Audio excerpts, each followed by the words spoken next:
परिशुद्ध और सब कुछ के सृष्टिकर्ता हमारे पिता, आपके सर्वशक्त नाम और हर एक वचन के सामने हम शीश झुकाते हैं।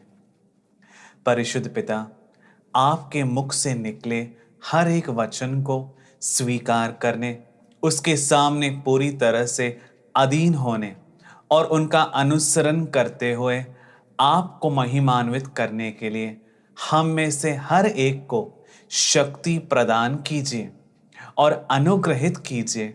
हम प्रार्थना करते हैं पिता। परिशुद्ध, अति परिशुद्ध प्रभु के अति परिशुद्ध और भीतिजनक नाम की सदा महिमा और आराधना की जाए। आमीन। प्रियजनों, यूहन्ना का पहला पत्र अध्याय 2 वचन 25, प्रभु वचन इस प्रकार कहता है, यीशु क्रिस्त ने हमसे जो प्रतिज्ञा की है वह है अनंत जीवन। उन्होंने यानी यीशु क्रिस्त ने जो प्रतिज्ञा हमें दी है वह अनंत जीवन है।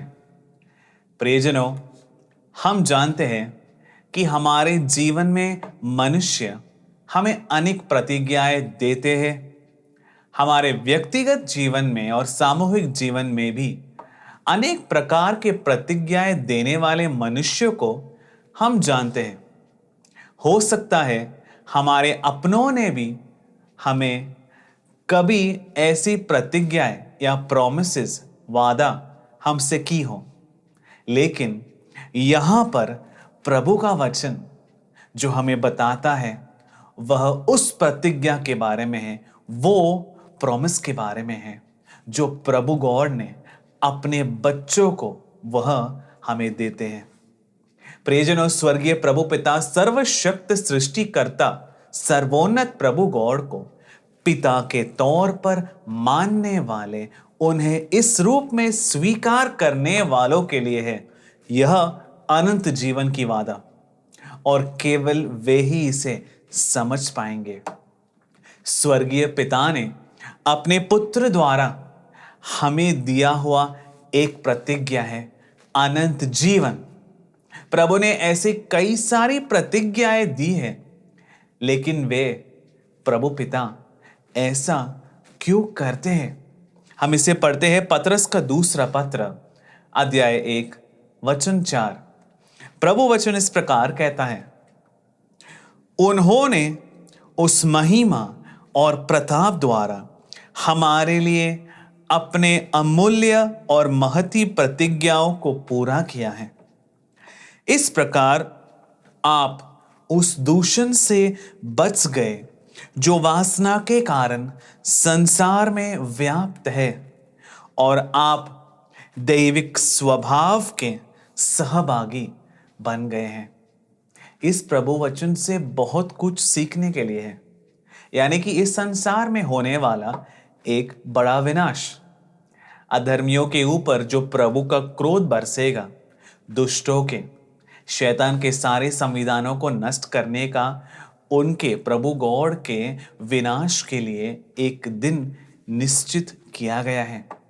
इस संसार पर बरसने वाला नाश के दिनों में प्रभु के बच्चे बच जाए, वे दैविक स्वभाव के सहभागी बने और जो प्रभु द्वारा तैयार किया है उसे प्राप्त करने के लिए ही प्रभु गॉड ने हमें प्रतिज्ञाएं दी हैं। इस प्रकार प्रभु द्वारा तैयार किया गया सबसे श्रेष्ठ प्रतिज्ञा है अनंत जीवन। हम पढ़ते हैं तिमोथी का पहला पत्र अध्याय 2 वचन 4। वचन इस प्रकार कहता है, क्योंकि वह चाहता है कि सभी मनुष्य मुक्ति प्राप्त करे और सत्य को जाने। यानी प्रतिज्ञाएं क्यों दिए गए हैं? प्रभु का एक भी संतान नष्ट न हो, ऐसा आग्रह रखते हैं। इसलिए प्रभु गॉड ने स्नेहपूर्ण प्रतिज्ञाएं हमें दी है। प्रियजनों, हम पढ़ते हैं लूकस का सुसमाचार अध्याय 10 वचन 25। वचन इस प्रकार साक्ष्य देता है, किसी दिन एक शास्त्री आया और यीशु ख्रिस्त की परीक्षा लेने के लिए उसने यह पूछा, गुरुवर, अनंत जीवन का अधिकारी होने के लिए मुझे क्या करना चाहिए? यानी कि यीशु ख्रिस्त की परीक्षा लेने वाले, उन्हें किसी भी कीमत पर नष्ट करना है ऐसा सोच रखने वाले लोगों का भी लक्ष्य अनंत जीवन ही था। प्रियजनों, अब हम जरा अपनी जांच करके देखेंगे, कितने लोग प्रभु की प्रतिज्ञाओं के बारे में सोचते हैं। प्रभु ने हमें एक दिन में 24 घंटों की अनुमति दी है। इन 24 घंटों में से कितना समय हम प्रभु के बारे में सोच विचार करते हैं या प्रभु के इन वचनों को सुनने की कोशिश करते हैं? प्रभु ने जो प्रतिज्ञाएं दी हैं उनके बारे में कभी सोचते हो? उनकी प्रसिद्धि के बारे में सोचते हो? उनकी प्रतिज्ञाएं हमें कैसे मिलेंगे इसके बारे में सोचा है? अनंत जीवन क्या है? उसे पाने के लिए हमें क्या करना चाहिए? ये हमें कब मिलेगा, कैसे मिलेगा? अनंत जीवन पाने के लिए कौन सी योग्यताएं होनी चाहिए? क्या इन सब बातों के बारे में सोचते हो? क्या कभी जानने की कोशिश की है? यहां पर 2000 साल पहले एक शास्त्री ने यीशु ख्रिस्त से पूछा, गुरुवर, अनंत जीवन का अधिकारी बनने के लिए या अनंत जीवन का अवकाश हासिल करने के लिए मुझे क्या करना चाहिए? अर्थात इसे एक अवकाश के तौर पर पाने के लिए मैं क्या करूं? तो इन बातों के बारे में बेहद गंभीर तौर से देखने और सोचने का समय है अब। किन प्रसक्तियों में प्रभु हमें यह प्रतिज्ञा देंगे? हम पढ़ते हैं एफिसियों के नाम पत्र अध्याय 1 वचन 4। वचन इस प्रकार साक्ष्य देता है, उसने संसार की सृष्टि से पहले यीशु ख्रिस्त में हमको चुना।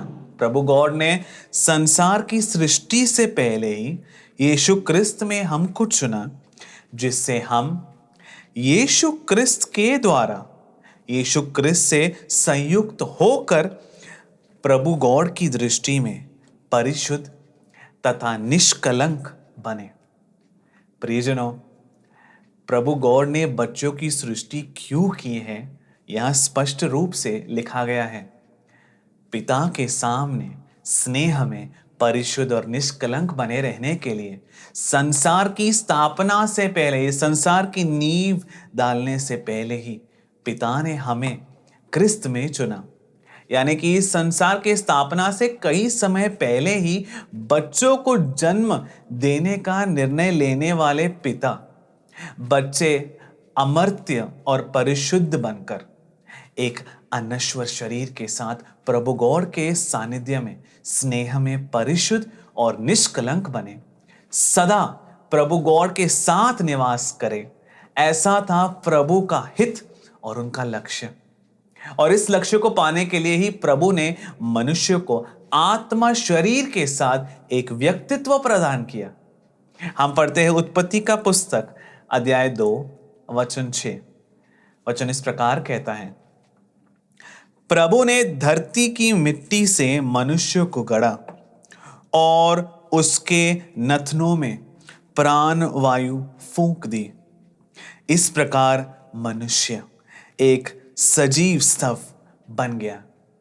यानी अदन की वाटिका में जिस मनुष्य की सृष्टि प्रभु गॉड ने की थी, उनमें आदम में जो जीवन प्रवेश किया था वो स्वयं प्रभु गॉड का जीवन था, अनंत जीवन।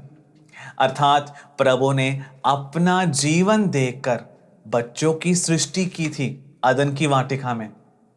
लेकिन शैतान ने झूठ निवेश करके मनुष्य को धोखा देकर उनसे पाप करवाने के बाद यह जीवन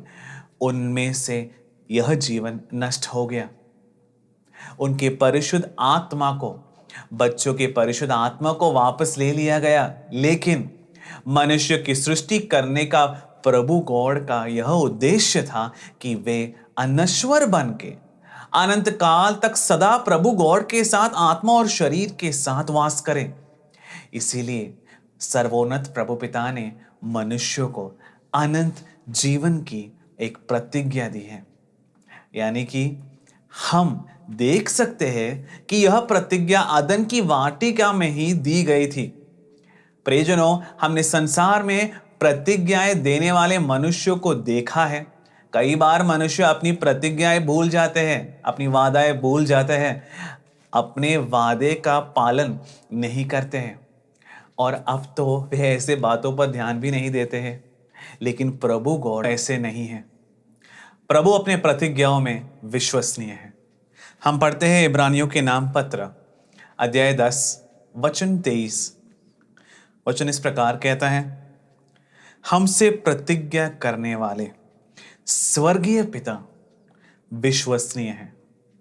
यानी कि अभिमान के साथ, आनंद के साथ और विश्वास के द्वारा हमें जो प्रतिज्ञा मिली है उसे अपने मुंह से स्वीकार करना है, क्योंकि यह प्रतिज्ञा हमें देने वाले स्वर्गीय पिता विश्वसनीय है।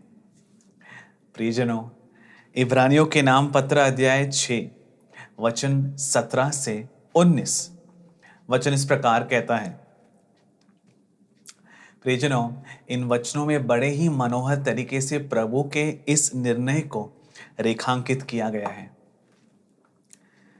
अर्थात प्रभु ने हमें जो प्रतिज्ञा दी है, यानी कि इनके अवकाशियों को अनंत जीवन की जो प्रतिज्ञा है वह एक शपथ के रूप में मिला है। इसका अर्थ यह है कि यह निर्णय बदलने वाला नहीं है, क्योंकि इस प्रतिज्ञा को एक शपथ के द्वारा पक्का किया गया है। यानी कि प्रभु पिता ने अपने बच्चों को जो प्रतिज्ञा दी है वह निश्चित है, सुनिश्चित है, न बदलने वाले प्रभु से प्राप्त, न बदलने वाली प्रतिज्ञा। और इसलिए प्रियजनों, इन प्रतिज्ञा को हमें अभिमान के साथ बोलकर स्वीकार करना है।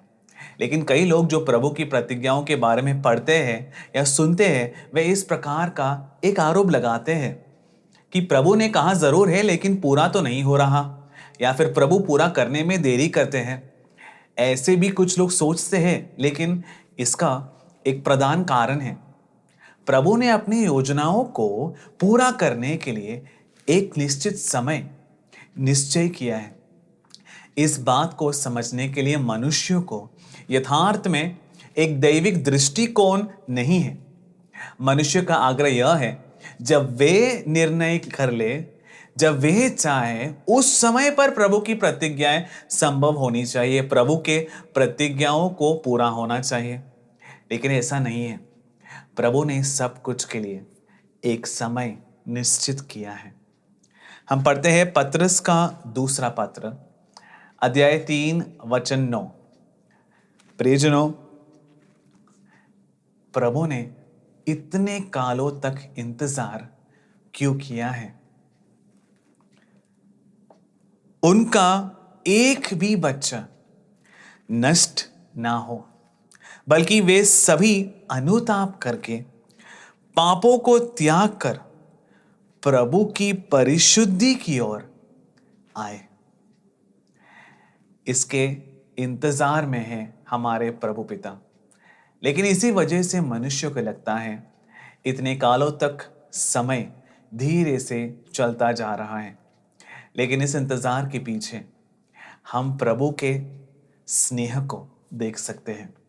प्रियजनों, अब इस संसार के मनुष्य की प्रतिज्ञाओं की, उनकी प्रॉमिसेस की, उनके वादाओं की खासियत क्या है? इस संसार के मनुष्य जो प्रतिज्ञा देते हैं, भले वो कितना ही श्रेष्ठ क्यों ना हो, वह कितना भी उन्नत क्यों ना हो, इस संसार में मनुष्य जितने भी प्रतिज्ञाएं देते हैं वे सब नश्वर हैं, हटाए जाने वाले हैं। लेकिन सर्वोन्नत प्रभु गॉड की प्रतिज्ञा है सदा सर्वदा बना रहने वाला एक प्रतिज्ञा। हम पढ़ते हैं पत्रस का पहला पत्र अध्याय 1 वचन 24 और 25। प्रियजनों, देखिए प्रभु वचन यहां क्या बताता है? मनुष्य भले ही कितना भी उन्नत और महिमा में क्यों ना हो, फिर भी वे सिर्फ घास के समान हैं और उनकी महिमा जंगली फूल के तुल्य है। अर्थात मनुष्य की सारी महिमा, उनके द्वारा इकट्ठा किया गया सारा दौलत, उन्होंने अर्जित किया हुआ सारा फायदा और सारी महिमा, वो सब नष्ट होगा, हटा दिया जाएगा, किंतु सर्वोन्नत प्रभु गॉड का वचन सदा के लिए बना रहता है। यानी कि प्रभु गॉड ने अपने वचन द्वारा हमें जो प्रतिज्ञा दी है वो सदा बना रहेगा। और वही वचन आपको सुसमाचार के प्रचार द्वारा दिया गया है। प्रियजनों, जब हम अनंत जीवन की बारे में बात करते हैं तो इस संसार में जो लोग अपने आप को विश्वासी मानते हैं, उन्हें भी अनंत जीवन के बारे में अनेक गलत प्रकार की धारणाएं हैं। अपने ही विचारों के अनुसार इस संसार के मनुष्य प्रचार करते हैं, किंतु वह सब प्रभु के सत्य वचनों के अनुरूप नहीं है। प्रभु का वचन हमें स्पष्ट रूप से सिखाता है कि यथार्थ में अनंत जीवन क्या है। प्रियजनों, आमतौर पर लोगों का ऐसा मानना है कि अनंत जीवन का अर्थ है आत्मा की मुक्ति। शरीर को भूमि पर त्यागना है, उसे गाड़ दो या जला दो, कुछ भी करो। यानी आत्मा की अवस्था जहां पर इस शरीर को छोड़कर कहीं और जाकर मुक्ति प्राप्त करती है, और यही है अनंत जीवन। आमतौर पर लोगों का ऐसा मानना है, लेकिन प्रियजनों, ऐसे एक अनंत जीवन के बारे में हम बाइबल में नहीं देखते हैं। और इस प्रकार के अनंत जीवन के बारे में प्रतिज्ञा यीशु क्रिस्त ने हमें नहीं दी थी। प्रियजनों, यदि हम विशुद्ध ग्रंथ की जांच करें तो हम देख सकते हैं कि एक गर्भवती के कोख में जब एक शिशु रूप लेता है, तब जो समय प्रभु गॉड ने निश्चित किया है, उस वक्त एक आत्मा को उस शरीर में, उस शिशु में निवेश किया जाता है। प्रभु हमारे अंदर जो निक्षेपित, जो डिपॉजिट करते हैं, वो प्रभु द्वारा दी गई आत्मा है, जिसकी प्रभु अभिलाषा करते हैं, और उसे मृत्यु नहीं है। तो अगर शरीर को आत्मा से अलग करके प्रभु अपने पास आत्मा को संभाल के रख सकते हैं और इसे मुक्ति कहा जाता है, फिर प्रभु ने पहले इस आत्मा को शरीर में क्यों निक्षेप किया? अर्थात आत्मा शरीर से अलग होकर प्रभु के पास जाना, वो मुक्ति नहीं कहलाई जाती है, वो अनंत जीवन भी नहीं है, बल्कि मनुष्य मन, आत्मा और शरीर के साथ संपूर्ण प्रभु के समान, प्रभु के व्यक्तित्व के समान रूप प्राप्त करें, सदा के लिए प्रभु के सानिध्य में बना रहे। यही है प्रभु का हित और प्रभु का लक्ष्य। यानी मुक्ति शरीर, मन और आत्मा, इन सबको मिलना है। प्रियजनों, अदन की वाटिका में प्रभु ने मनुष्य को जिस रूप में सृष्टि किया, उसी रूप में या उस समय प्रभु के मन में मनुष्य के बारे में जो संकल्प थे, उसी अवस्था में मनुष्य जब बनेगा, उसे मुक्ति कह सकते हैं। यानी कि इस शरीर, मन, जीवन और आत्मा सबको मुक्ति मिलनी है। हम पढ़ते हैं थिस्सलुनियों के नाम पहला पत्र अध्याय 5 वचन 23। प्रभु वचन इस प्रकार साक्षी देता है, समाधान के प्रभु आप लोगों को पूर्ण रूप से विशुद्ध करें, आप लोगों का मन, आत्मा तथा शरीर प्रभु गॉड, प्रभु यीशु क्रिस्त के आने के दिन निर्दोष और पूर्ण पाए जाए। यानी यीशु क्रिस्त के प्रकटीकरण के दिन हमारे शरीर, जीवन और मन पूर्ण और निर्दोष रहे, यही अनंत जीवन है। तो हमारे शरीर अनश्वर और अमर बनना है, प्रभु के प्रिय पुत्र के शरीर जैसा अनंत युवक बनना है। हमारा जीवन अनंत जीवन होना है। हमारी आत्मा परिपूर्ण होना है। यह सब कुछ जब संभव होगा वही अनंत जीवन है। इसलिए केवल आत्मा की मुक्ति अनंत जीवन नहीं है। प्रियजनों, जब अनंत जीवन की बात करते हैं तो लोगों की एक और गलत धारणा है। 2000 साल पहले यीशु क्रिस्त आए और वह हमें मुक्ति देकर गए। लेकिन विशुद्ध ग्रंथ की हम जांच करके हम देख सकते हैं कि जिस प्रकार हमने प्रभु वचन सुना है, जिस प्रकार प्रभु वचन में लिखा गया है, उन्होंने जो प्रतिज्ञा हमें दी है वो अनंत जीवन है। ये कब लिखा गया था? इस प्रभु वचन को परिशुद्ध आत्मा ने पेंतेकोस्त के बाद प्रेरितों द्वारा कब लिखा था? 2000 साल पहले प्रभु के प्रिय पुत्र इस पृथ्वी पर आए, क्रूस पर चढ़कर हमारे लिए मर गए, पाप मोचन की मुक्ति देकर स्वर्ग में लौटने के बाद परिशुद्ध आत्मा ने यह लिखा है। उन्होंने जो प्रतिज्ञा हमें दी है वो है अनंत जीवन। इसका यह अर्थ है कि अब भी यह एक प्रतिज्ञा ही है। अब तक हमें यह प्राप्त नहीं हुआ है और आज तक किसी को भी अनंत जीवन नहीं मिला है। क्या है कारण? इसलिए नहीं कि यीशु क्रिस्त देने की काबिलियत नहीं रखते। वही एकमात्र मुक्तिदाता है जो अनंत जीवन प्रदान करते हैं, किंतु पहले आगमन में उन्होंने यह नहीं दिया। तो एक प्रभु वचन के बारे में लोगों को काफी गलत विचार है। हम पढ़ते हैं यूहन्ना का सुसमाचार अध्याय 3 वचन 16। वचन इस प्रकार साक्ष्य देता है, प्रभु ने संसार से इतना प्यार किया कि उसने इसके लिए अपने इकलौते पुत्र को अर्पित किया, जिससे जो उसमें विश्वास करे उसका सर्वनाश न हो बल्कि अनंत जीवन प्राप्त करे।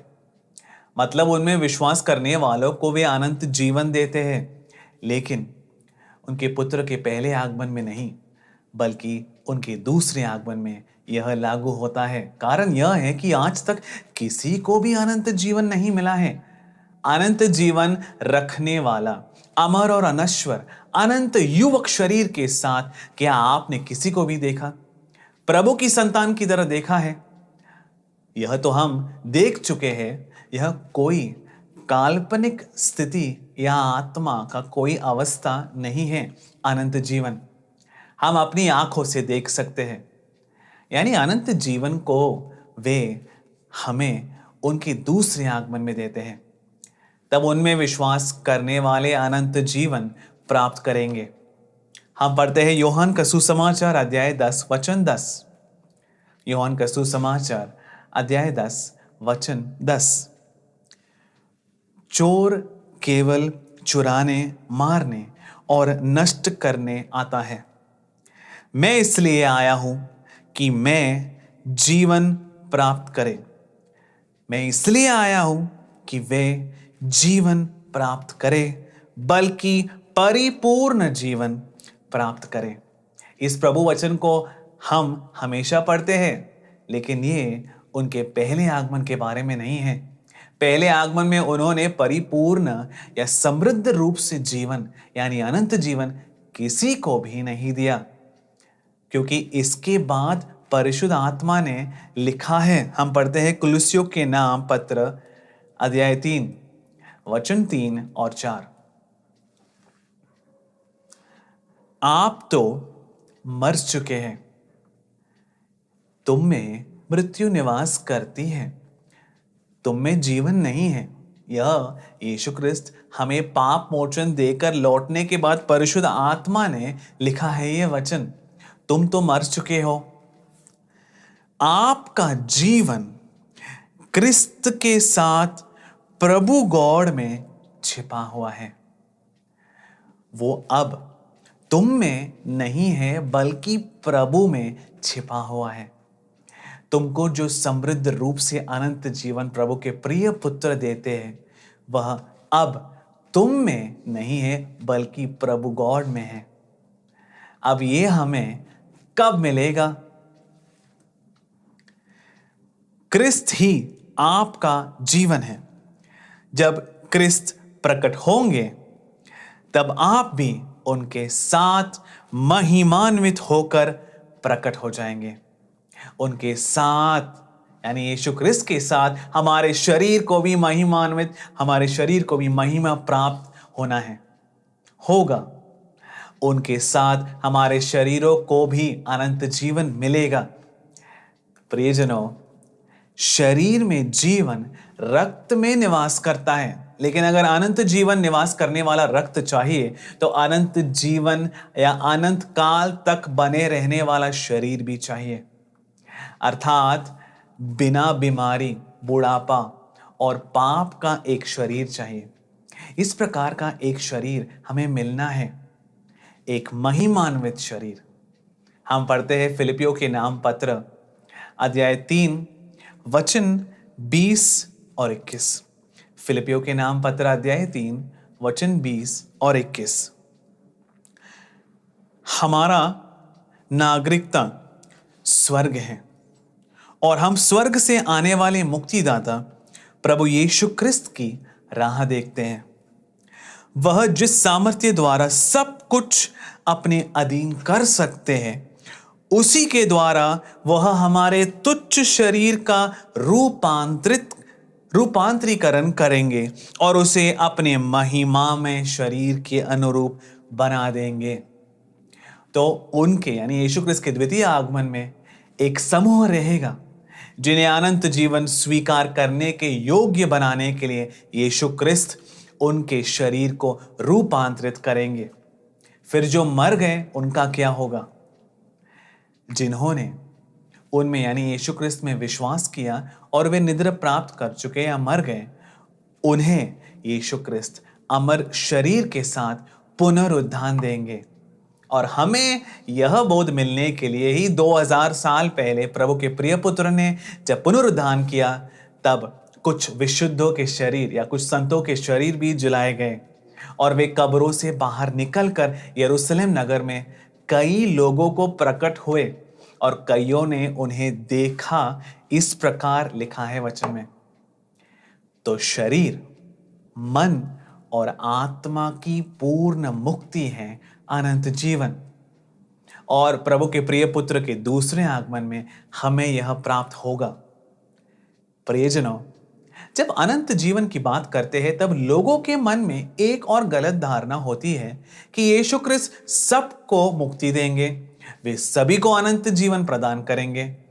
मनुष्य ऐसा इसलिए सोचता है क्योंकि प्रभु की प्रवृत्तियां और प्रभु के प्रिय पुत्र के बारे में उनके मन में अनेक प्रकार की गलत धारणाएं हैं और प्रबोधन है। प्रियजनों, हम जानते हैं यदि प्रभु वचन से थोड़ी भी परिचय अगर हम रखते हैं तो इतना मालूम होगा कि यीशु क्रिस्त दोबारा आ रहे हैं हर एक को प्रतिफल देने के लिए, मुक्ति और दंड देने, और यह अंतिम समय में जीने वालों को दिया जाएगा। हम पढ़ते हैं रोमियो के नाम पत्र अध्याय 2 वचन 5 से 8। वचन इस प्रकार साक्ष्य देता है, तुम अपने इस हठ और अपने हृदय के अपश्चाताप के कारण कोप के दिन के लिए अपने विरुद्ध कोप का संचय कर रहे हो, जब प्रभु का न्याय संगत निर्णय प्रकट हो जाएगा।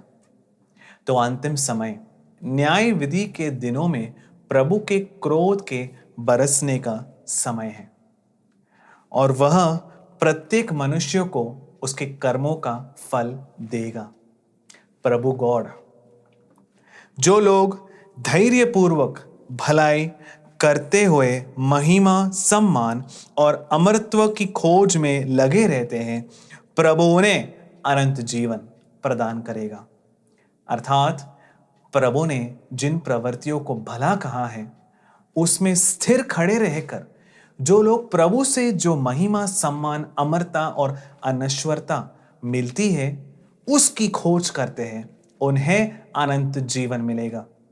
जो मनुष्य से आने वाली महिमा और बहुमान की खोज नहीं करते हैं। और जो लोग स्वार्थी है और सत्य से विद्रोह करते हुए अधर्म पर चलते हैं, वे प्रभु के क्रोध और प्रताप के पात्र होंगे। इससे यह स्पष्ट है कि दंड और मुक्ति दोनों प्रभु के पुत्र ही देंगे, अनंत जीवन और अनंत दंड। हम पढ़ते हैं रोमियो के नाम पत्र अध्याय 9 वचन 8। वचन इस प्रकार कहता है, इसका अर्थ यह है कि जो प्रकृति के अनुसार जन्म लेते हैं वे प्रभु के संतान नहीं हैं, बल्कि जिनका जन्म प्रतिज्ञा के अनुसार हुआ वही वंशज माने जाते हैं। तो जो कोई भी प्रतिज्ञा के अनुसार जन्मे हैं उन्हें प्रभु अनंत जीवन प्रदान करते हैं। प्रतिज्ञा की संतान ही यथार्थ में प्रभु के बच्चे हैं और प्रभु की प्रतिज्ञा अनंत जीवन है। तो जिन्होंने अनंत जीवन को अवकाश के रूप में प्राप्त किया है, केवल उन्हें ही अनंत जीवन मिलेगा। हम पढ़ते हैं प्रकाशना का ग्रंथ, प्रकाशना का पुस्तक अध्याय 20 वचन 15। वचन इस प्रकार कहता है, जिसका नाम जीवन ग्रंथ में लिखा हुआ नहीं मिला है वह अग्निकुंड में डाल दिया गया। अर्थात मुक्ति सबों के लिए नहीं है, केवल उन लोगों के लिए है जिन्हें नियुक्त किया गया है। ऐसा साबित करने वाले अनेक प्रभु के वचन इस ग्रंथ में लिखे हुए हैं। जिनका नाम जीवन के ग्रंथ में लिखा है केवल उन्हें अनंत जीवन मिलेगा, और जिनका नाम नहीं है वे सब अग्निकुंड में फेंके जाएंगे। ऐसा प्रभु का वचन साक्षी देता है। प्रियजनों, जब अनंत जीवन के बारे में कहा जाता है तो एक और गलत विचार है जो लोगों के मन में है। एक अच्छा जीवन व्यतीत करोगे तो अनंत जीवन मिलेगा, मान्य रूप से जीवन बिताओगे तो मुक्ति मिलेगा। प्रियजनों, हम एक वचन पढ़ते हैं रोमियो के नाम पत्र अध्याय 4 वचन 14 से 16। वचन इस प्रकार साक्ष्य देता है, यदि संहिता के अधीन रहने वाले ही उत्तराधिकारी बनते हैं तो विश्वास व्यर्थ है और प्रतिज्ञा रद्द हो जाती है। जरा देखिए कितना शक्तिमय प्रभु वचन है ये। प्रेरित पौलुस द्वारा अनेक जगहों पर परिशुद्ध आत्मा इस प्रकार कहते हैं, यदि नियम के अनुसार किसी को नीतिमान माना जाता है तो यीशु क्रिस्त का क्रूस पर मरना बिल्कुल व्यर्थ है, क्योंकि संहिता का परिणाम प्रकोप है, जबकि संहिता के अभाव में किसी आज्ञा का उल्लंघन नहीं होती। सब कुछ विश्वास पर और इसलिए कृपा पर भी निर्भर रहता है। वह प्रतिज्ञा न केवल उन लोगों पर जो संहिता का पालन करते हैं बल्कि समस्त वंश पर लागू होती है, उन सबों पर जो अब्राहम की तरह विश्वास करते हैं। यानी विश्वास द्वारा प्रभु हमें अनंत जीवन प्रदान करते हैं। जो लोग विश्वास करते हैं उन्हें प्रभु गॉड जो उपहार या दान देते हैं वह है अनंत जीवन। प्रियजनों, क्या मनुष्यों को कोई भी अच्छी प्रवृत्ति उन्हें बुढ़ापा, बीमारी या मृत्यु से बचा सकती है? नहीं। प्रभु के पुत्र को हमारे शरीर को पाप, मृत्यु और जीर्णता की गुलामी से छुड़ाना है, और यह प्रवृत्ति प्रभु के पुत्र ही कर सकते हैं। और इसके लिए जो योग्यताएं चाहिए वो है विश्वास और परिशुद्धि, विश्वास और विश्वास का अनुसरण। हम पढ़ते हैं इफिसियों के नाम पत्र अध्याय 2 वचन 8। वचन इस प्रकार कहता है, उसकी कृपा ने विश्वास द्वारा आप लोगों का उद्धार किया है। यह आपके किसी पुण्य का फल नहीं है, यह तो प्रभु का दान है। अच्छे से जीवन व्यतीत करके तुम मुक्ति को अपना नहीं बना सकते। यीशु क्रिस्त के पहले और दूसरे आगमन में भी ऐसा ही है, क्योंकि वह प्रभु का एक दान है। हम पढ़ते हैं यूहन्ना का सुसमाचार अध्याय 20 वचन 31, इनका ही विवरण दिया गया है जिससे तुम विश्वास करो कि यीशु क्रिस्त ही मसीहा प्रभु के पुत्र है, और विश्वास करने से उनके नाम द्वारा जीवन प्राप्त करो। तो अनंत जीवन कैसे मिलेगा? प्रभु के प्रिय पुत्र में विश्वास करने के द्वारा।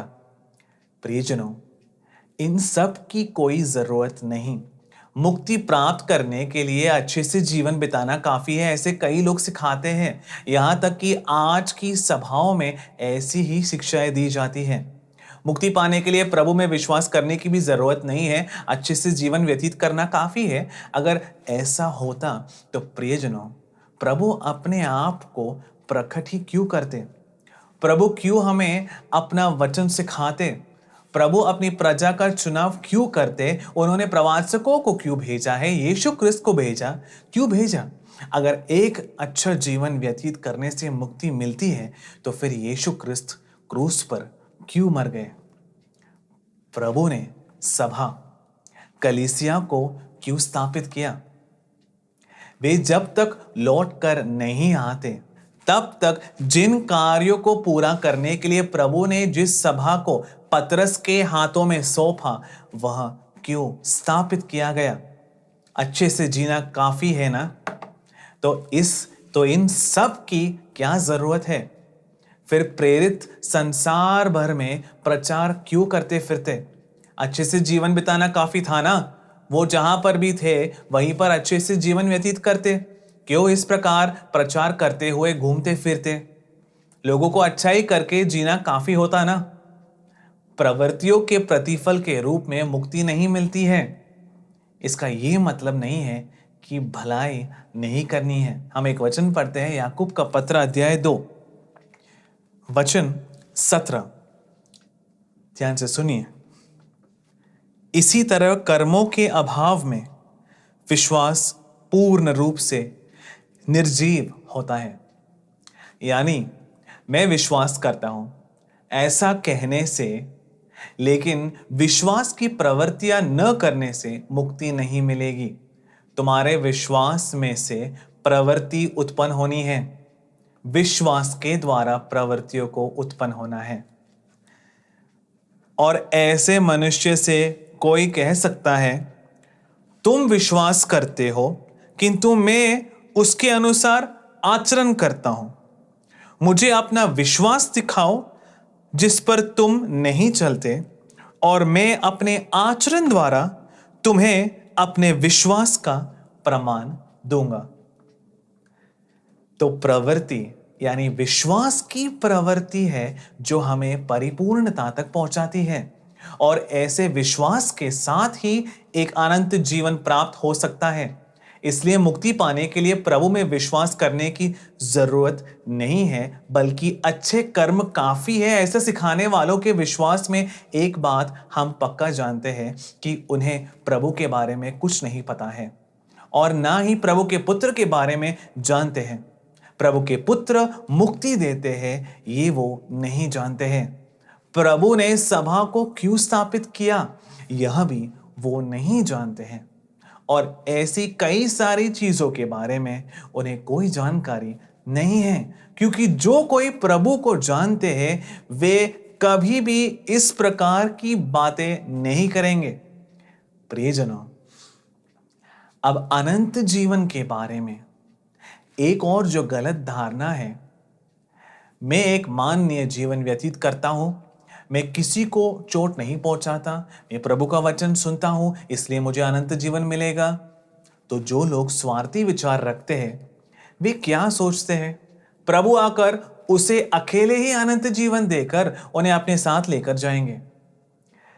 प्रियजनों, विशुद्ध ग्रंथ की जब हम जांच करेंगे तब देख सकते हैं कि प्रभु के सानिध्य में, स्नेह में, परिशुद्धि और निष्कलंकता के साथ एक परिवार बनकर प्रभु को और परस्पर स्नेह करते हुए प्रभु के सानिध्य में वास करना, यही प्रभु का स्वप्न है। और इसके लिए ही प्रभु ने हमारी सृष्टि भी की थी। तो ईसाई बनने से मुक्ति नहीं मिलेगी। अगर मेरा जन्म केवल एक क्रिस्तीय परिवार में हुआ है, जरूरी नहीं है कि आपको मुक्ति मिलेगी। फिर क्या बनना है? यथार्थ विश्वासी बनना है। और केवल विश्वासी बनने से मुक्ति नहीं मिलेगी, विश्वासियों का एक समूह बनना है। और अब विश्वासियों का समूह बनने से भी मुक्ति नहीं मिलेगी, बल्कि विश्वास का एक ही अंग बनना है। अर्थात प्रभु के ग्रंथ में जो सारे प्रभु वचन लिखे हैं और प्रभु के सभी प्रवृत्तियों में एक ही विश्वास रखने वाले एक ही परिवार के अंगों को प्रभु अनंत जीवन प्रदान करेंगे।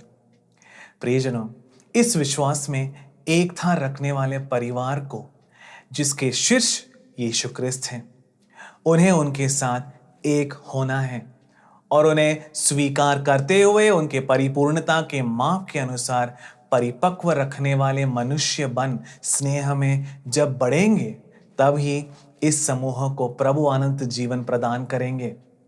तो हमें केवल एक ही प्रत्याशा, एक ही विश्वास होनी चाहिए। तुम विश्वास करते हो कि केवल एक गॉड है, अच्छा करते हो। दुष्ट आत्मा भी ऐसा विश्वास करते हैं, किंतु कांपते रहते हैं। मूर्ख, क्या तुम इसका प्रमाण चाहते हो कि कर्मों के अभाव में विश्वास व्यर्थ है? क्या हमारे पिता अब्राहम अपने कर्मों के अनुसार नीतिमान नहीं माने गए, जब उन्होंने वेदी पर अपने पुत्र इसहाक को अर्पित किया? तुम देखते हो कि उनका विश्वास क्रियाशील था, उनके कर्मों द्वारा ही पूर्णतः प्राप्त कर सका। तुम देखते हो कि उनका विश्वास क्रियाशील था और उनके कर्मों द्वारा पूर्णतः प्राप्त कर सके। हम पढ़ते हैं इफिसियों के नाम पत्र अध्याय 4 वचन 4। वचन इस प्रकार कहता है,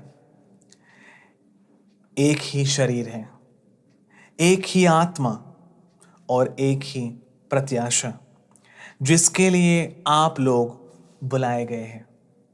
तो एक शरीर होना है, एक शीर्ष जो यीशु क्रिस्त है, उनके साथ एक शरीर बनना है। और इस शरीर के अंगों को, यानी जो कोई इस शरीर का एक अंग बन चुका है, केवल उन्हें ही अनंत जीवन मिलेगा। एक ही प्रभु है, एक ही विश्वास और एक ही बपतिस्मा। एक ही प्रभु है जो सबों का पिता है, सबके ऊपर, सबके साथ और सब में व्याप्त है। हम पढ़ते हैं इफिसियों के नाम पत्र अध्याय 4 वचन 12 और 13। इस प्रकार उन्होंने सेवा कार्य के लिए विशुद्धों को, संतों को नियुक्त किया, जिससे मसीहा के शरीर का निर्माण तब तक होता रहे। यानी जब प्रभु के पुत्र दोबारा आएंगे, जब वो दुल्हा बनकर आएंगे, वो जिस शरीर के शीर्ष है, उस शरीर के अंगों को वे अनंत जीवन प्रदान करेंगे। जब तक हम विश्वास तथा प्रभु के पुत्र के ज्ञान में एक नहीं हो जाए और मसीहा की परिपूर्णता के अनुसार पूर्ण मनुष्यत्व प्राप्त न कर ले। यानी कि जब हम ऐसा बन जाएंगे, तभी हमें अनंत जीवन मिलेगा। यही वचन साक्ष्य देता है। तो प्रभु अपने बच्चों को वरदान देकर, शुश्रूषा देकर एक समूह को तैयार करते हैं, ताकि वे उन्हें अनंत जीवन दे सकें। उन्हें यीशु क्रिस्त के शरीर के अंग बनना है और उनकी परिपूर्णता के माप के अनुसार परिपक्वता प्राप्त करनी है और एक ही विश्वास का अंग बनना है।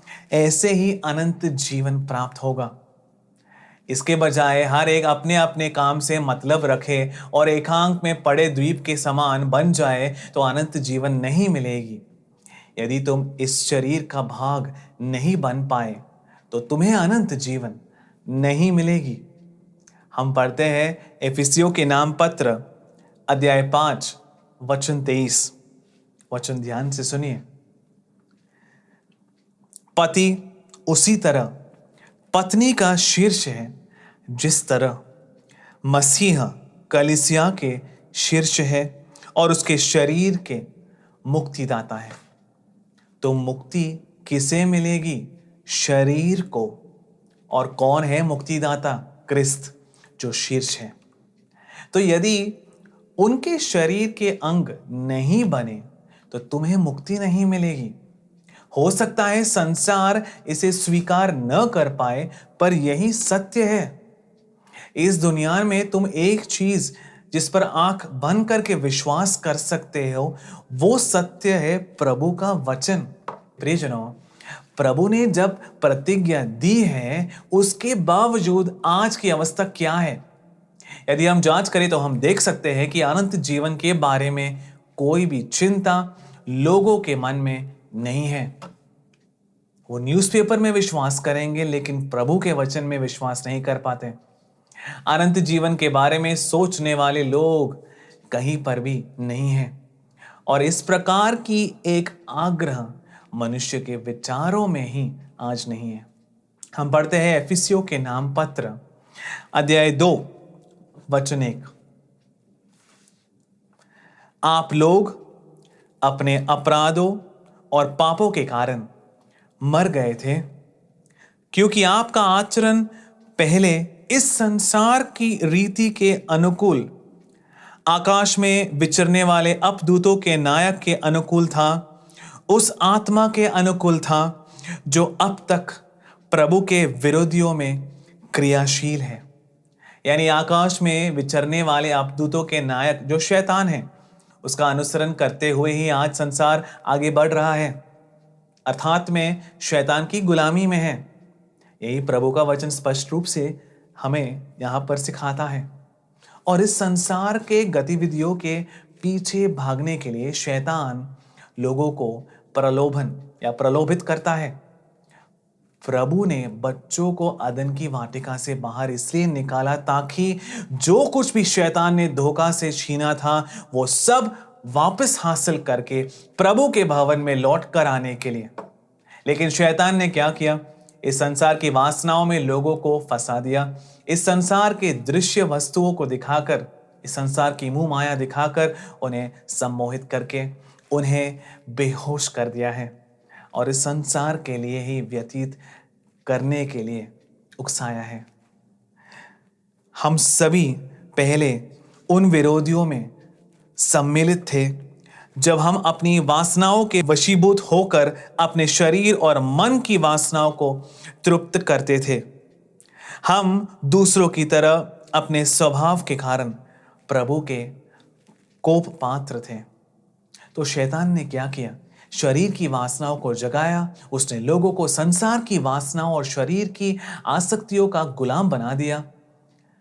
प्रियजनों, जो भी इस शरीर की वासनाओं के अनुसार जीते हैं, वो सब क्रोध के संतानें हैं। अनंत जीवन उन्हें नहीं मिलेगा। आप जरा आसपास देखिए, शैतान ने जो भी संविधान तैयार किए हैं, वे सब शरीर की आसक्तियों को तृप्त करने और शरीर की वासनाओं को उत्तेजित करती है। हम पढ़ते हैं रोमियो के नाम पत्र अध्याय 8 वचन 6 से 8। वचन इस प्रकार कहता है, क्योंकि जो शरीर की वासनाओं से संचालित है, वे शरीर की बातों की चिंता करते हैं और इसका परिणाम मृत्यु है। जो आत्मा से संचालित है, वे आत्मा की बातों की चिंता करते हैं और इसका परिणाम जीवन और समाधान है। यानी आत्मीय अभिलाषा क्या होती है, यह जांच करने तक का मौका नहीं देता है, बल्कि शैतान ने मनुष्यों को शरीर की वासनाओं का गुलाम बना दिया है। क्योंकि शरीर की वासना प्रभु के प्रतिकूल है, वह प्रभु के नियम के अधीन नहीं होती और हो भी नहीं सकती है। जो लोग शरीर की वासनाओं से संचालित है, उन पर प्रभु प्रसन्न नहीं होते। यानी कि शरीर की वासनाओं के अधीन कर दिया है शैतान ने। हम पढ़ते हैं यूहन्ना का पहला पत्र अध्याय 2 वचन 15 से 17। तुम न तो संसार से प्यार करो और न संसार की वस्तुओं से। तो संसार के प्रति प्यार उत्पन्न करना शैतान का काम है। संसार से प्यार करने के लिए शैतान ने मनुष्य को उकसाया है। संसार के वस्तुओं से प्यार करने के लिए शैतान ने मनुष्य को सिखाया है। और अब संसार के प्यार के लिए मनुष्य किसी भी हद तक जाने के लिए तैयार है।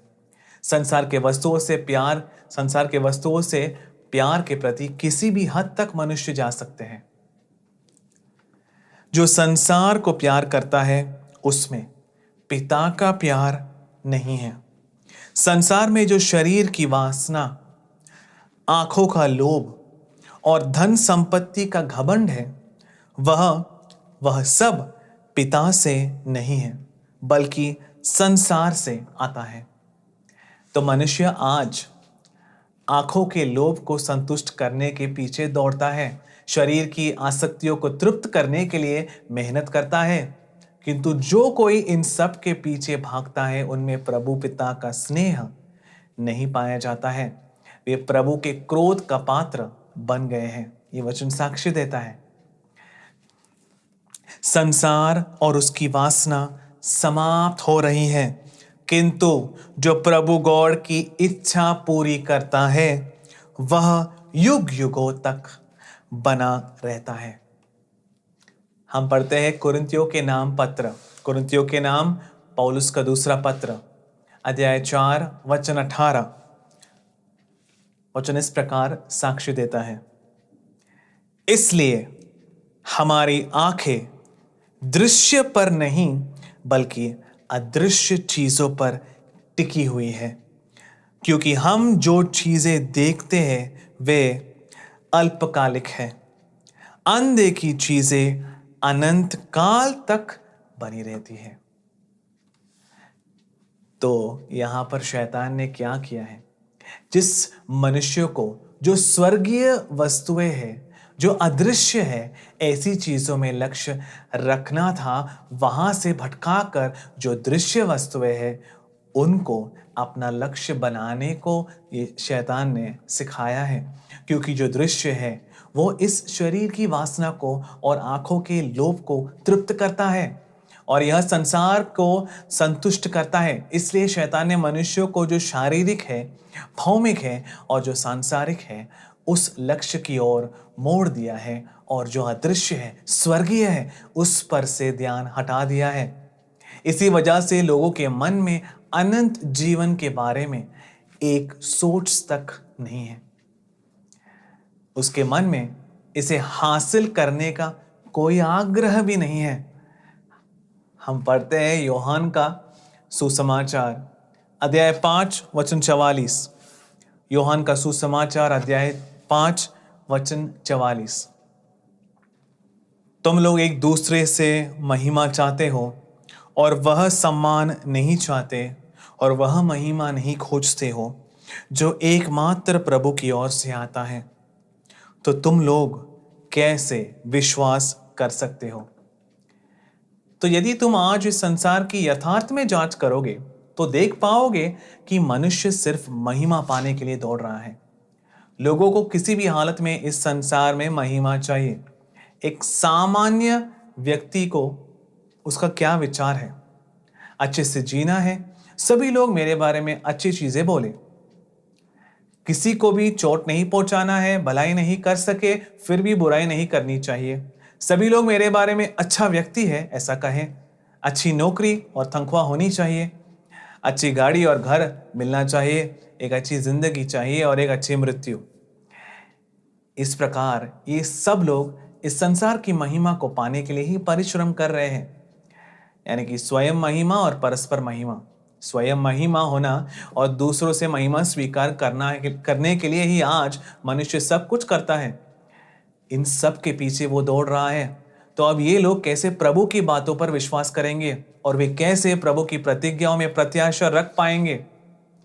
यानी इस प्रकार के सांसारिक, भौमिक और नश्वर महिमा का गुलाम बना दिया है, उनकी ओर मोड़ दिया शैतान ने मनुष्य को। हम पढ़ते हैं लूकस का सुसमाचार अध्याय 21 वचन 34। लूकस का सुसमाचार अध्याय 21 वचन 34।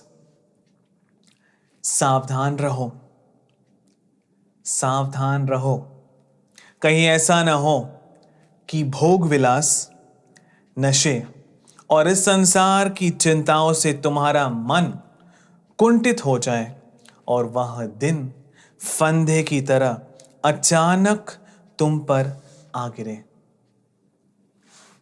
और इन 3 पापों के वजह से जो विनाश इस संसार पर आ पड़ने वाला है, जो क्रोध बरसने वाली है, उसमें इस प्रकार के मनुष्य भी गिरकर नष्ट हो जाएंगे। सुख सुविधा, आसक्तियां और जीवन की चिंताएं। प्रियजनों, आज इन 3 बुराइयों से संसार भर चुका है और यही शैतान का लक्ष्य था। तो इन बुराइयों की गुलामी में लुप्त कोई भी व्यक्ति कैसे अनंत जीवन के बारे में सोच पाएगा। कुलुस्सियों के नाम पत्र अध्याय 2 वचन 8। सावधान रहो, कहीं ऐसा ना हो कि कोई आप लोगों को ऐसे खोखले और भ्रमिक दर्शन शास्त्र द्वारा बहकाए, जो मनुष्यों की परंपरागत शिक्षा के अनुसार है और मसीहा के क्रिस्त पर नहीं, बल्कि संसार के तत्वों पर आधारित है। प्रियजनों, आज मनुष्य प्रभु वचन के, यीशु क्रिस्त के यानी प्रभु के सत्य के विरुद्ध अनेक भ्रामिक दर्शन शास्त्रों के पीछे है, जो कहते हैं कि वे विश्वासी हैं, जो विश्वासियों के शीर्ष माने जाते हैं। वे इस प्रकार के शास्त्रों में विशेषता यानी पीएचडी प्राप्त कर चुके हैं। इससे क्या हुआ? अनंत जीवन से यानी प्रभु ने जो कुछ भी तैयार करके रखा है, उसमें से मनुष्यों को भटकाकर जो भौमिक है उसके पीछे भागना सिखाया। यानी प्रभु के शब्दों से, प्रभु के वचनों से, प्रभु के प्रतिज्ञाओं से और प्रभु के पुत्र से जो मेल नहीं खाता है, ऐसा दर्शन देकर शास्त्रों ने क्या तुम्हें भी अधीन किया है क्या? इसकी जांच करो। तुम जिन शास्त्रों में विश्वास करते हो, क्या वो प्रभु के वचन से मेल खाता है? ऐसा जांच करो। प्रियजनों, इस संसार द्वारा, शरीर द्वारा शैतान ने मनुष्य को वंचित किया है, मनुष्य के ऊपर लाया हुआ गुलामी। किंतु सभा द्वारा, शैतान द्वारा लाया हुआ एक बड़ी गुलामी है। तिमोथी के नाम संत पौलुस का दूसरा पत्र अध्याय 4 वचन 3 और 4। क्योंकि वह समय आ रहा है जब लोग हितकारी शिक्षा नहीं सुनेंगे, बल्कि मनमाना आचरण करेंगे और अपने पास चाटुकार उपदेशों की भीड़ जमा करेंगे। वे सच्चाई के प्रति अपने कान बंद करेंगे और कल्पित कथाओं के पीछे दौड़ेंगे। इसके बारे में जानने के लिए पीएचडी लेने की जरूरत नहीं है, सिर्फ अपने आंख खोलकर आसपास देखना है। आज मनुष्य को सत्य में, प्रभु वचन में कोई दिलचस्पी नहीं है। बाकी सभी चीजों से वो कुछ ज्यादा ही परिचित है। प्रियजनों, इस संसार में मनुष्य आकाश के नीचे की किसी भी विषय के बारे में सुनने के लिए तैयार है, केवल प्रभु वचन नहीं सुनना है। उसको सच्चाई से या सत्य को सुनने में कोई रुचि नहीं है। क्या है इसका कारण? क्योंकि वह सुनने में रुचिकर नहीं है। कोई मजा नहीं आता है प्रभु वचन सुनने में। शरीर की वासनाओं को तृप्त करने वाली बातें सुनने में ही उन्हें आनंद मिलता है। तो इस प्रकार जो सुसमाचार मनुष्य को सुनने में जो अच्छा लगता है, इस आधार पर सबसे ज्यादा फैलता है, जो वह है एक दूसरा सुसमाचार। प्रियजनों, ये दूसरा सुसमाचार ही आज संसार भर प्रचार किया जा रहा है। सुनने में बहुत मजेदार भी है और इस प्रकार के प्रचारकों को लोग भी बहुत पसंद करते हैं। यह दूसरा सुसमाचार किस प्रकार उत्पन्न हुआ? हम पढ़ते हैं मत्ती का सुसमाचार अध्याय 15 वचन 6। वचन इस प्रकार साक्ष्य देता है, तो वह फिर अपने पिता या अपनी माता को कुछ नहीं दे सकता है। इस प्रकार तुम लोगों ने अपनी परंपरा के नाम पर प्रभु का वचन रद्द कर दिया है। यानी बाइबल व्याख्या के नाम पर, प्रभु शास्त्र यानी थियोलॉजी के नाम पर अनेक काल अनुसंधान या रिसर्च करने वाले इन शास्त्रियों ने अब क्या कहा है पता है? पुराने नियम में जो कुछ भी लिखा है ना, वो सब घटित हुआ है। ऐसा कुछ भी अब नहीं हो सकता। इस प्रकार पुराने नियम को बिल्कुल निकार दिया, निरर्थक कर दिया। ऐसे कई सारे घटनाएं हैं जो इन्होंने आज किया है और कर रहे हैं। एक उदाहरण के तौर पर प्रियजनों, प्रभु ने अद्भुत रीति से मूसा द्वारा इज़राइल समूह को लाल समुद्र को दो हिस्सों में विभाजित किया और जल को दो स्तंभ के समान खड़ा कर दिया और इज़राइल सूखे रास्ते पर गुजरे वहां से। ये बात अनेक जगहों पर हम प्रभु के ग्रंथ में हम इसे पढ़ सकते हैं। लेकिन इन बाइबल के विद्वानों ने अनेक वर्षों के खोज के बाद क्या कहा? नहीं नहीं, ऐसा कुछ नहीं हुआ। केवल घुटने के नीचे तक का थोड़ा पानी था और लोग उसमें चले। थोड़ा कीचड़ वगैरह था, इसलिए घोड़े जो वहां से गए वो कीचड़ में गिरकर पानी में डूब गए। बस इतना ही हुआ था। इसके अलावा जो जल स्तंभ समान था उस लाल समुद्र को दो भागों में बांटा था। ये सब अतिशयोक्ति है, ओवर एग्जैजरेशन है। इस प्रकार ये लोग आज कहते हैं। यही है आज के सारे दैविक शास्त्रियों का सिखावा। प्रियजनों, ये केवल एक उदाहरण था। इस प्रकार अनेक प्रभु का वचनों को, प्रभु के प्रवृत्तियों को बिल्कुल निरर्थक बना दिया है आज के इन विद्वानों ने। और प्रभु गॉड ने ये सब आज के बारे में लिखा है, उस समय के फरीसी या शास्त्रियों के बारे में नहीं। उन लोगों ने जो कुछ भी किया वो केवल दृष्टांत था। यह सब कार्य उनकी परिपूर्णता में अब पूरे होंगे। तो भौतिक ज्ञान के साथ मेल खाने के लिए, अपने भौतिक ज्ञान के सामने टिके रहने के लिए प्रभु वचन में मिलावट करके उसे निरर्थक बना दिया है इन विद्वानों ने। और फिर उन्हें जो प्रबोधन पसंद है वैसा बनाकर ये विद्वान और बाइबल के पंडित लोगों को सिखाते हैं आज। और यही है एक दूसरा सुसमाचार जो ये लोग सिखा रहे हैं। इसलिए ही सभा का नेतृत्व करने वाले ने तक कहा है कि मुक्ति पाने के लिए प्रभु में विश्वास करने की जरूरत नहीं है। ये कौन सा सुसमाचार है जो ये सिखा रहे हैं? यह प्रभु की ओर से तो नहीं है। तो जिन्हें इस प्रकार के दूसरे सुसमाचार को सुनने की आदत है और दूसरों को भी वही बताते हैं, उनको कैसे अनंत जीवन मिलेगा? उनकी क्या प्रत्याशा है, क्या प्रतिज्ञा है? रोमियो के नाम पत्र अध्याय 1 वचन 18, प्रभु का क्रोध स्वर्ग से उन लोगों के सब प्रकार के अधर्म और अन्याय पर प्रकट होता है जो अन्याय द्वारा सत्य को दबाए रखते हैं। कब? अंतिम दिनों में। क्या है कारण? उन्होंने अपने अधर्म के कारण सत्य को दबा दिया। और क्या है सत्य? प्रभु का वचन ही है सत्य। तो प्रभु के वचनों को कौन दबाने की कोशिश करता है? विद्वान लोग, बाइबल के पंडित और श्रेष्ठ अधिकारी। वे किस प्रकार प्रभु वचन को दबाते हैं? अनीति द्वारा। प्रियजनों, 2000 साल पहले पौलुस ने कहा कि प्रभु का वचन तो बंधन रहित है, किंतु अब प्रभु के वचन को बंधन में डालने की कोशिश की जा रही है, उसका दमन किया जा रहा है।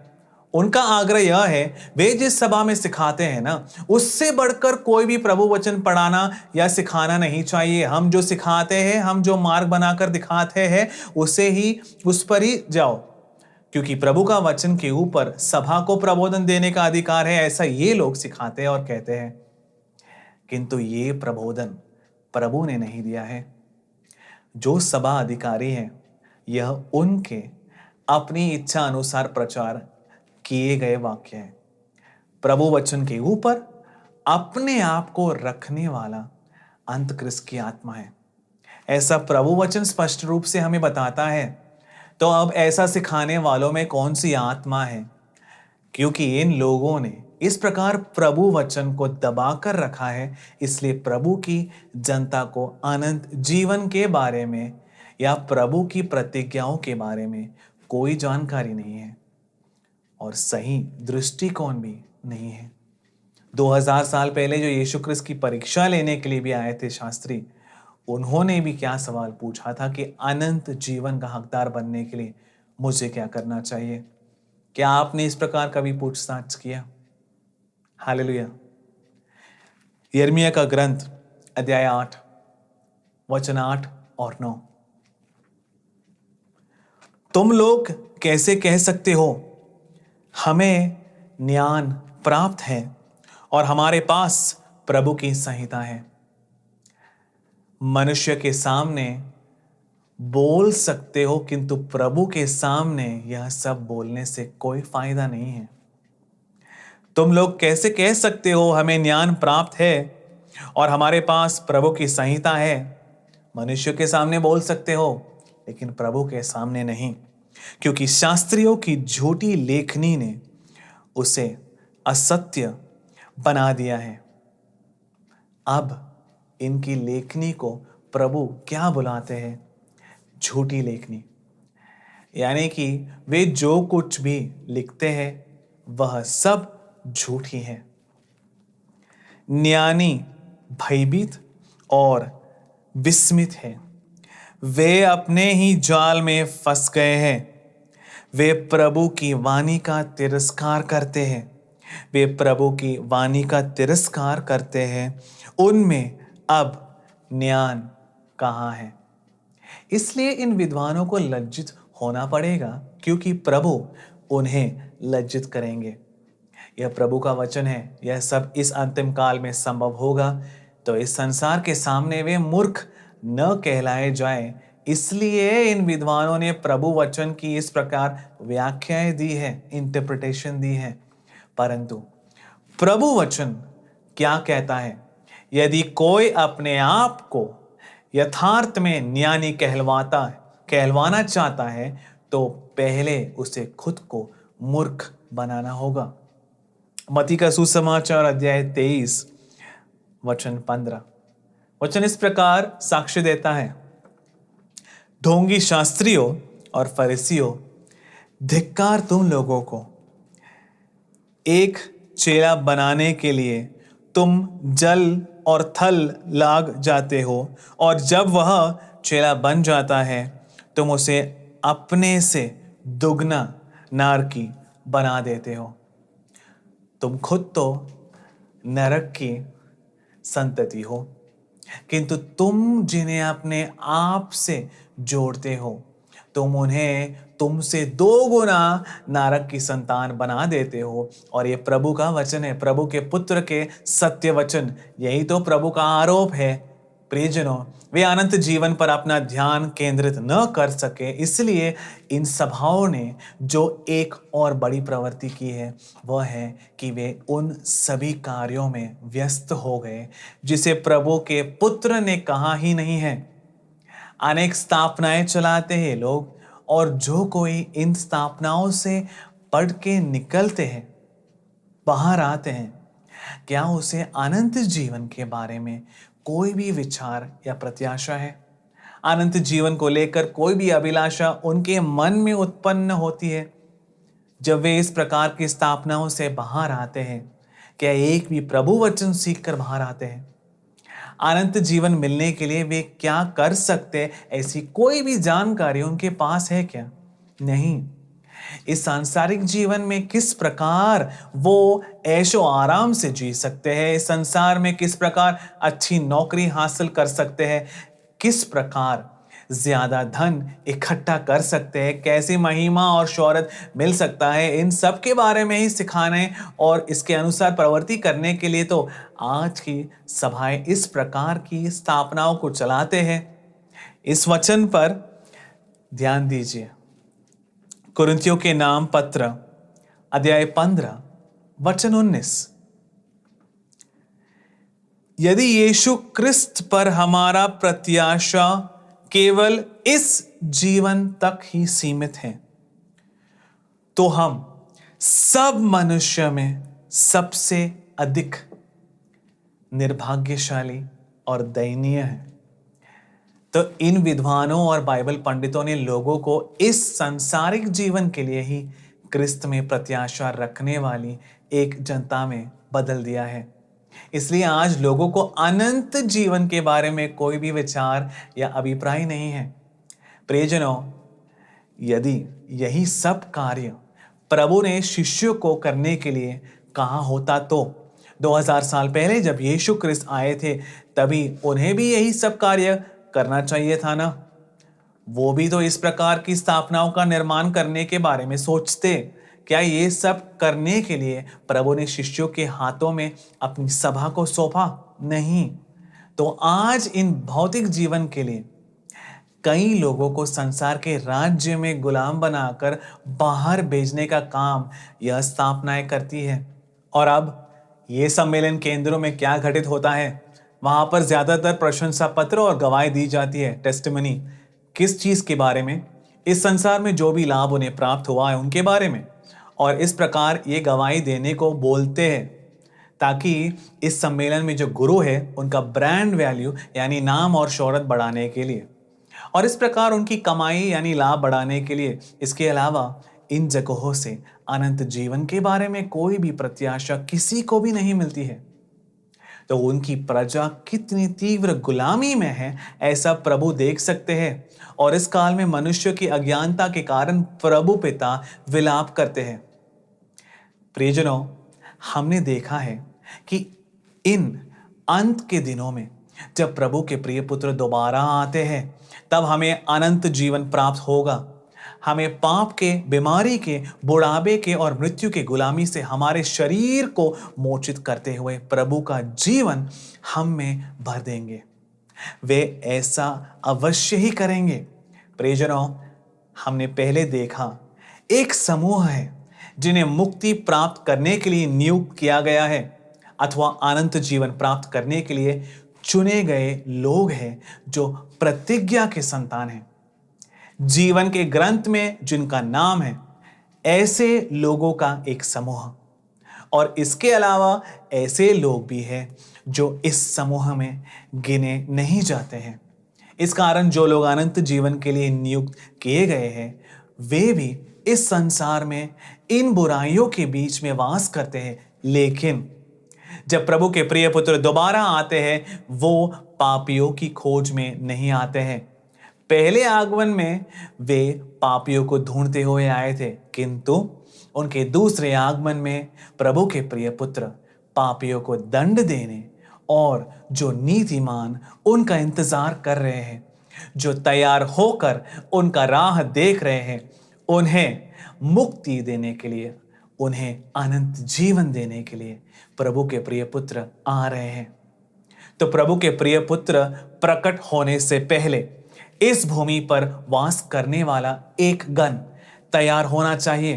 प्रभु के प्रिय पुत्र जब प्रकट होने के बाद तैयारी करने का समय नहीं है और अवसर भी नहीं मिलेगा, ऐसा हम विशुद्ध ग्रंथ में स्पष्ट रूप से इसे पढ़ सकते हैं। और अब यदि प्रभु न्यायाधीश बनकर बादलों में प्रकट होंगे तब भी तैयार होने का समय नहीं मिलेगा अनंत जीवन देने के लिए। प्रभु बादलों पर प्रकट नहीं होते हैं बल्कि न्यायाधीश बनकर बादलों पर प्रभु आएंगे।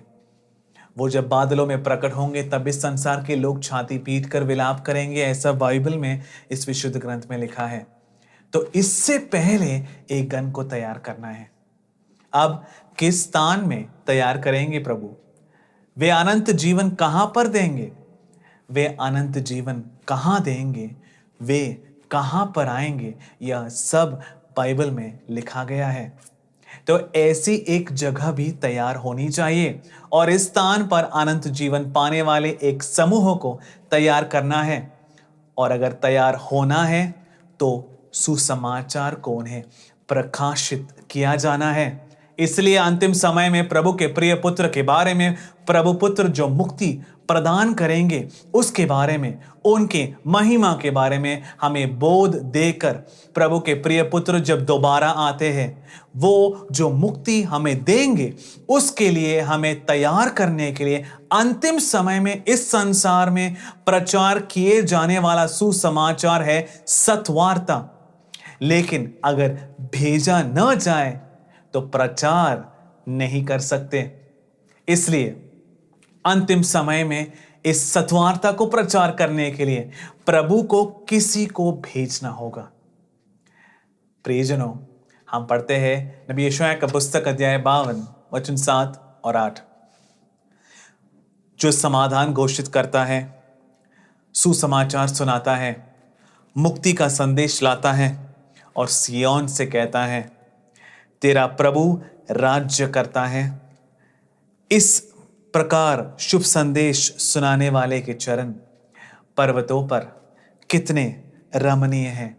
ये वचन यीशु क्रिस्त के बारे में नहीं है, बल्कि यीशु क्रिस्त के लिए जो मार्ग तैयार करने आते हैं उनके बारे में है, और यह उनके दूसरे आगमन में संभव होगा। यरूशलेम, तेरे पहरेदार एक साथ ऊंचे स्वर से आनंद के गीत गाते हैं। वे अपने आंखों से देख सकते हैं कि प्रभु सिय्योन की ओर लौट रहे हैं। तो लौट आने के लिए प्रभु ने जिस संविधान को स्थापित किया है वो है सिय्योन। वहां पर वे अनंत जीवन प्रदान करते हैं और वहीं पर वे शासन करेंगे, क्योंकि पहले आगमन में यीशु क्रिस्त शासन करने नहीं बल्कि हमारे लिए मरने आए थे। तो प्रभु के प्रिय पुत्र को जो शासन है, उनका जो शासन है वो निसंदेह है।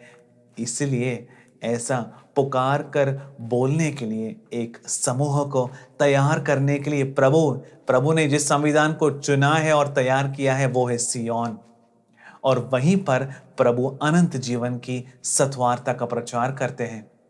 और इसे प्रचार करने के लिए प्रभु पिता जिसे भेजते हैं वो है सत्वार्ता के दूत। प्रियजनों, वर्ष 2005 से इस सत्वार्ता के दूत यानी यशायाह प्रवाचक जोसेफ पुन्नार, उन्होंने इसकी प्रघोषणा की है। हम पढ़ते हैं योहान का सुसमाचार अध्याय 6 वचन 27, नश्वर भोजन के लिए नहीं बल्कि उस भोजन के लिए परिश्रम करो जो अनंत जीवन तक बना रहता है और जिसे मानव पुत्र तुम्हें देगा, क्योंकि प्रभु गॉड ने मानव पुत्र को यह अधिकार दिया है। क्या आज इस प्रकार का परिश्रम कोई करता है? आज भी इस संसार के भोजन के लिए ही सब भाग दौड़ कर रहे हैं, लेकिन प्रभु क्या कहते हैं? अनश्वर भोजन के लिए तुम मेहनत करना। अनंत जीवन प्रदान करने वाली रोटी यानी नित्य जीवन के वचन वे उनके दूसरे आगमन में ही हमें प्रदान करेंगे। प्रियजनों, इसलिए ये सत्वार्ता कोई धार्मिक विश्लेषण या पंडिताई जानकारी बांटना नहीं है। प्रभु का ग्रंथ सिखाता है कि यह रहस्यमय और निगूढ़ दैविक ज्ञान है। इन्हें कालों तक, युगान युग तक प्रभु ने रहस्यमय और निगूढ़ रखा। दैविक ज्ञान है जिसे सत्वार्ता के दूत ने प्रघोषित किया है। और प्रघोषित इसे क्यों करते हैं? हम पढ़ते हैं रोमियो के नाम पत्र अध्याय 16 वचन 26, युगान युग तक, शताब्दियों तक निगूढ़ रहा रहस्य उन्होंने प्रवाचकों के लेखों द्वारा अब प्रकट किया है। यह रहस्य नित्य प्रभु की आज्ञा अनुसार विश्वास के अनुसरण के लिए सारे जनताओं को बताया है। तो इस प्रकार प्रचार क्यों किया जाता है? सुनकर विश्वास करने के लिए। कारण सुनने से ही विश्वास उत्पन्न होता है और विश्वास करते हैं ताकि अनुसरण कर सके, और ऐसे करने से ही अनंत जीवन प्राप्त होगा। प्रियजनों, अनंत जीवन पाने के लिए क्या करना है? वो सब इस प्रभु के ग्रंथ में लिखा हुआ है। हमने देखा जो विश्वास करता है वो मुक्ति पाएगा और जो विश्वास नहीं करता उसे दंड मिलेगा। तो अनंत जीवन का समाचार यानी सत्वार्ता अंतिम समय में प्रभु के प्रिय पुत्र प्रकट होने से पहले प्रघोषित क्यों किया जाता है या क्यों होता है? ताकि हम उसे सुन सके और विश्वास कर सके, विश्वास करके अनुसरण करें और इस प्रकार नित्य जीवन प्राप्त करें। योहान का सुसमाचार अध्याय 13 वचन 20। मैं तुमसे यह कहता हूं, जो मेरे भेजे हुए का स्वागत करता है वह मेरा स्वागत करता है, और जो मेरा स्वागत करता है वह उसका स्वागत करता है जिसने मुझे भेजा है। यानी कि प्रभु के पुत्र दूसरे आगमन में अनंत जीवन देने हमारे सामने प्रकट होने से पहले अनंत जीवन पाने के लिए हमें तैयार करने वे जिसे भेजते हैं वो है सत्वार्ता का दूत। तो उन्हें स्वीकार करेंगे तो ही जब प्रभु के प्रिय पुत्र हमें अनंत जीवन प्रदान करने आएंगे हम उन्हें स्वीकार कर पाएंगे। तो प्रभु जिन्हें भेजते हैं उन्हें स्वीकार करने की, उनके शब्दों पर विश्वास करने की, उनके शब्दों का अनुसरण करने की अनिवार्यता कितना महत्वपूर्ण है ये हमें समझना है। प्रियजनों, 2000 साल पहले एक शास्त्री ने प्रभु से पूछा, अनंत जीवन का हकदार बनने के लिए या अनंत जीवन का अवकाशी बनने के लिए क्या करना होगा मुझे? तब यीशु क्रिस्त ने उससे पूछा, नियम में क्या लिखा है और तुम क्या पढ़ते हो? तो उसने जवाब दिया, तुम अपने प्रभु गॉड को अपने पूर्ण हृदय से, पूर्ण आत्मा से, पूर्ण मन से और पूर्ण शक्ति से स्नेह करो और अपने समान अपने पड़ोसी से भी स्नेह करो। यह कहने का मतलब है पहली आज्ञा का पालन करना है। तो अनंत जीवन हासिल करना है तो पहली आज्ञा जो सबसे प्रधान आज्ञा है, पहली आज्ञा का पालन करना होगा। अर्थात सब कुछ से बढ़कर, सबों से बढ़कर प्रभु गॉड से स्नेह करना है और प्रभु का अनुसरण भी करना है। तो प्रभु से स्नेह करो, ये कहने का क्या अर्थ है? प्रियजनों, अगर हम पढ़ते हैं योहान का पहला पत्र अध्याय 5 वचन 3, प्रभु की आज्ञाओं का पालन करना यही प्रभु से स्नेह करना है और उनकी आज्ञाएं भारी नहीं है। तो हमने देखा अदन की वाटिका में मनुष्य ने अपना जीवन नष्ट कर दिया। और कैसे नष्ट हुआ? अनुसरण न करने के वजह से। और अब ये वापस कैसे मिलेगा? अनुसरण करने के द्वारा। प्रियजनों, प्रभु के सारे वचनों का पालन करना है।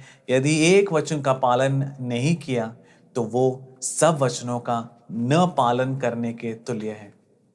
और इसका अनुसरण कैसे कर सकते हैं, यही यीशु क्रिस्त ने 2000 साल पहले हमें दिखाया। तो जिस प्रकार यीशु क्रिस्त ने हमें दिखाया वैसे ही प्रभु के हर एक वचनों का पालन हमें करना है। तो यदि हम अनंत जीवन के सत्वार्ता द्वारा प्रभु हमें जो हर एक वचन देते हैं उसका अनुसरण करें तो अनंत जीवन अवश्य जरूर मिलेगा। कब मिलेगा? इसी पीढ़ी में ही। ऐसा कहने का कारण क्या है? अनंत जीवन का सत्वार्ता लेकर हमारे पास आए प्रभु के प्रिय दूत सर्वोन्नत के प्रवाचक यशायाह प्रवाचक ने हमारे सामने क्या पुकार कर कहा? 2005 से उन्होंने संसार में पुकार कर कहा, 2000 साल पहले इस भूमि में आए प्रभु के प्रिय पुत्र यीशु क्रिस्त हमारे लिए क्रूस पर मरकर पुनरुद्धान प्राप्त करके स्वर्ग की ओर लौटे। वही प्रभु के प्रिय पुत्र पिछले 2000 सालों तक प्रभु के दाहिने हाथ में, दाहिने बाजू में विराजमान हुए और प्रभु के इकलौते पुत्र दोबारा शरीर धारण करके इस भूमि पर आ चुके हैं। ये खुशी का सत्वार्ता है जो उन्होंने, यशायाह प्रवाचक ने हमें बताया है। और उन्होंने पुकार कर कहा, देखो, अनंत जीवन प्रदान करने, तुम पर शासन करने, तुम्हारे मुक्तिदाता, नाथ और दुल्हा बन तुम्हारे प्रभु प्रकट होने वाले हैं। तैयार हो जाओ, अपने आप को तैयार करो, सारे पापों से, अशुद्धियों से मुड़ जाओ, क्योंकि वो आए हैं मुक्ति और दंड दोनों कार्यान्वित करने। उनके क्रोध में पड़कर तुम्हारा नाश न हो, बल्कि प्रभु ने तुम्हारे लिए जो शुभ, अति श्रेष्ठ मुक्ति तैयार किया है, वो पाने के लिए तुम्हें उनमें विश्वास करना है और तैयार होना है। प्रियजनों, यह महान वार्ता सत्वार्ता के दूत ने हमें बताया है। लेकिन प्रभु के वचनों का पालन करना, यह कहने पर यह संसार के लोग और शासन के लिए साध्य नहीं है। प्रियजनों, यह महान वार्ता सत्वार्ता के दूत ने हमें बताया, लेकिन प्रभु के वचनों का पालन करना, यह कहने पर यह संसार के लोग और शैतान के लिए साध्य नहीं है। योहान का सुसमाचार अध्याय 17 वचन 14, मैंने उन्हें आपकी शिक्षा प्रदान की है, संसार ने उनसे बैर किया, क्योंकि जिस तरह मैं संसार का नहीं हूं, उसी तरह वे भी संसार के नहीं हैं। तो यदि हमें प्रभु का सत्य वचन प्राप्त होता है और यदि हम प्रभु के वचनों का पालन करने का निर्णय लेते हैं, संसार हमसे बैर करेगा, क्योंकि संसार का मार्ग और प्रभु का मार्ग दोनों एक दूसरे से विरुद्ध है, एक दूसरे के विरुद्ध है, विपरीत है। प्रियजनों, जो संसार के लिए उत्कृष्ट है वो प्रभु के लिए निकृष्ट है। संसार से स्नेह करोगे तो प्रभु का स्नेह नहीं रहेगा। जो संसार से मित्रता रखता है वो खुद को प्रभु का शत्रु बनाता है। इतने सारे प्रभु वचन हमें ये सिखाता है। इसलिए यदि तुम प्रभु के वचनों का पालन करने का निर्णय लोगे तो संसार तुमसे बैर करेगा, मनुष्य भी बैर करेंगे, तुम्हारा साथ छोड़ देंगे, दोष लगाएंगे, पीड़ा पहुंचाएंगे। यह सब प्रभु ने कहा है। योहान का सुसमाचार अध्याय 7 वचन 7, संसार तुमसे बैर नहीं कर सकता, क्योंकि वह मुझसे बैर करता है, क्योंकि मैं उसके विषय में यह साक्ष्य देता हूं कि उसके काम बुरे हैं। तो ये बैर करने का कारण, प्रधान कारण क्या है? प्रभु वचन के अनुसार संसार के मार्ग और प्रवृत्तियां बुरी हैं। ऐसा जब तुम बोलोगे और इन बुराइयों से अपने आप को अलग रखोगे, तब इन बुराइयों में जो संसार डूबा है वे केवल तुम पर आरोप ही लगा पाएंगे। इसलिए वे तुम पर दोष लगाते हैं। इसलिए क्या करना है? बुराई की शक्तियों के विरुद्ध होकर उसे अपने अधीन करते हुए, प्रभु वचन का अनुसरण करते हुए अनंत जीवन तुम्हें प्राप्त करना है। हम पढ़ते हैं मत्ती का सुसमाचार अध्याय 24 वचन 13। मत्ती का सुसमाचार अध्याय 24 वचन 13, किंतु जो अंत तक धीर बना रहेगा उसी को मुक्ति मिलेगी। मतलब इस अंत के समय में, अंत तक प्रभु के वचनों का पालन करते हुए, शैतान के शक्तियों के विरुद्ध होकर उसे अधीन करते हुए यदि तुम प्रभु के सानिध्य में डट कर रहोगे तो अनंत जीवन अवश्य प्राप्त करोगे। प्रियजनों, इस अनंत जीवन के वार्ता को प्रघोषित करने का समय है अब, जिस समय में प्रभु हमें अनंत जीवन देंगे, वो समय है अब। और इस अनंत जीवन को देने वाले यीशु क्रिस्त दोबारा शरीर धारण करके इस भूमि पर आ चुके हैं। यही है जीवन प्राप्त करने का समय। ये देखो, जीवन और मृत्यु प्रभु ने तुम्हारे सामने रखा है। तुम्हें जो पसंद है उसे स्वीकार कर सकते हो। इसलिए प्रभु के वचनों के सामने शीश झुकाते हुए, प्रभु के वचनों को स्वीकारते हुए, अपने आप को तैयार करते हुए अनंत जीवन अपनाने के लिए सारे प्रभु के बच्चों को प्रभु कृपा प्रदान करें, ऐसा प्रार्थना करता हूं। उनके अति परिशुद्ध नाम को सारी स्तुति, महिमा और सारी आराधना हो। आमीन।